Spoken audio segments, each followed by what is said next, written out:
Hello everyone, Rodney Dangerfield cousin come to you live via webcam from my parody entertainment show. And there's Alan Stanford was sentenced to 110 years in prison for orchestrating a $7 billion fraud scheme, one of the largest in history. The state prosecutors called him a Ponzi schemer. And he kept swearing that it wasn't a Ponzi scheme, but he was convicted along with Bernie Maddox. He was convicted on a $20 billion Ponzi scheme, and he received 150 years in 2009. But this Alan Stanford, he's appealing his conviction. I got a great show lined up for you nice people. You're going to hear the rest of the story after I tell you my disclaimer. Some of the names have been changed to protect the innocent and the guilty, and some of the pictures have been changed to protect the innocent and the guilty. And everything in my parody entertainment show is a parody. Do not take anything I say seriously. Do not take anything I say personal. Do not try anything I say at home. If you do, check with your attorney first, and then still don't do it. I am a professional. No amateur should ever try anything I say. And everything in my parody entertainment show is science fiction. It's all make-believe, and my whole show is for entertainment purposes only, and everything I say cannot be verified. If for some reason you disagree with my disclaimer, right now is the time to get your happy ass off my channel immediately. I don't want you to hear a thing I gotta say in my parody entertainment show, and that's your final notice. Okay, let's get back to our friend,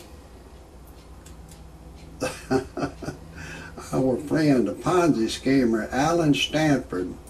He's 62 years old, and he was frauding people. He was convicted. He was convicted, and I want to tell you, nice people, the government, the United States government, they can just prosecute anybody they want to. To give you an example, after he has been convicted, there's probably 100 more Ponzi schemers ready to take his place. There's going to be a Ponzi schemer ready to take his place. Years ago, I think it was in the 80s, there was John Fitzgerald Kennedy's brother, Edward Kennedy. He was with a girl, Mary Jo Kopechne, and he was married, and he drove off the Chappaquiddick Bridge. He was smoking weed, drinking. He was married. He was fighting with her. They was grabbing the steering wheel and saying, "Bitch, I'll run off the road." And he run off the Chappaquiddick Bridge.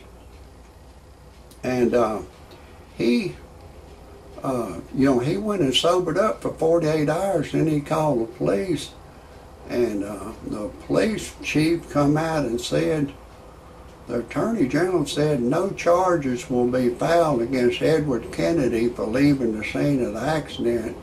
And I'm thinking, if me or you was married and we drove off the Chappaquiddick Bridge and we left the scene for 48 hours to go and sober up, I don't think the Attorney General would say, no charges will be filed against Rodney Dangerfield's cousin or you.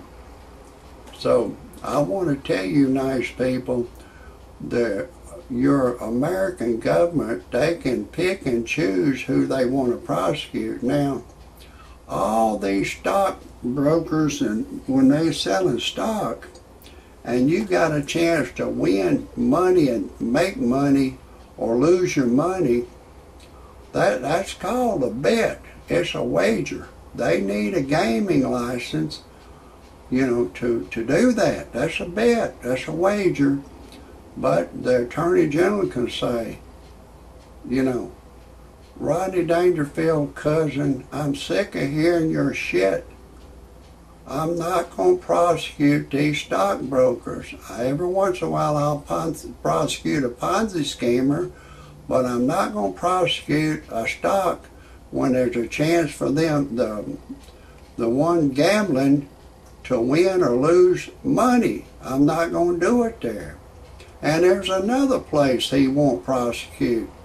The Mid-South Fair, they got a lot of gambling games there, some where you throw a quarter in a plate, some where you throw a dart, hit a balloon, or some where you throw a basketball in a goal. If you get it in there, you win a bear. There's one that it's a .22 rifle, pow, pow, pow, that you can put up, I think it's $1 or $5. It used to be $1 years ago. I think it's $5 now. I don't know what it is. But even if it's 1 penny, and you got a chance to shoot a star out and then win a bear or lose your money, that's called a bet.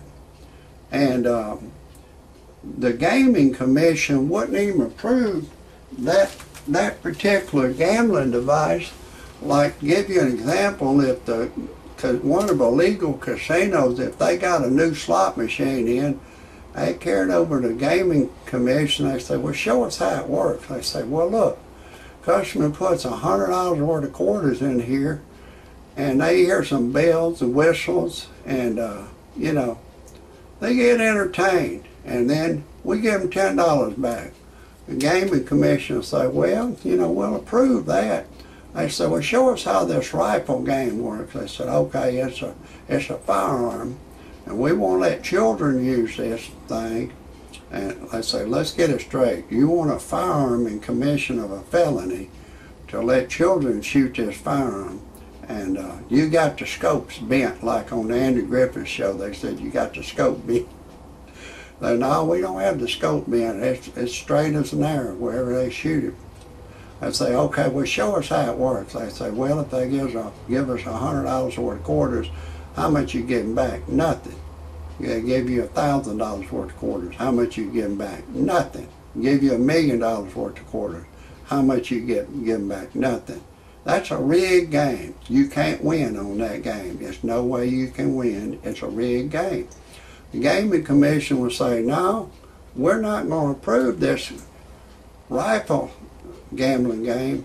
And then, of course, if you turn it over to the police in your state and say, well, that's gambling. Rodney Dangerfield cousin said that's a bet, it's a wager, and they need a gaming license. The police will say the Attorney General said he's not going to prosecute them. Now, if you or me do it, they'll hide you for 40 years. They'll hide me for 140 years. So the Attorney General should be prosecuting these stock traders when the customers got a chance to win or lose you know, their money. Listen, may have more to the story. I got to break away just for a second. I'm Rodney Dangerfield cousin. I don't get no respect. I took my wife to a dude ranch. She left me for a dude, so I went on the internet to freepornphonesex.com. All it is a recording of a girl. She'll say, hey, lover boy, I'm having a party in my mouth. Would you like to come? If we was alone together, I'd unzip your pants. I can't tell you everything she said, but it got my ding-a-ling excited. And I went to a live service. She said my voice was too ugly for her to talk to. Then I needed to generate some money, so I went to freebuyseltradeanything.com. I put a car on there. I sold it. Then I wanted to meet, I divorced my wife. I wanted to meet a young girl, and I put an ad in the personal section. I was looking for a young girl to go to church and pray with me. A 21-year-old girl answered the ad. I've impregnated her. We're engaged to be married. Everything's going great. I endorse this freebuyseltradeanything.com. You can put anything you have for sale on there that's legal free. That's a wrap for now.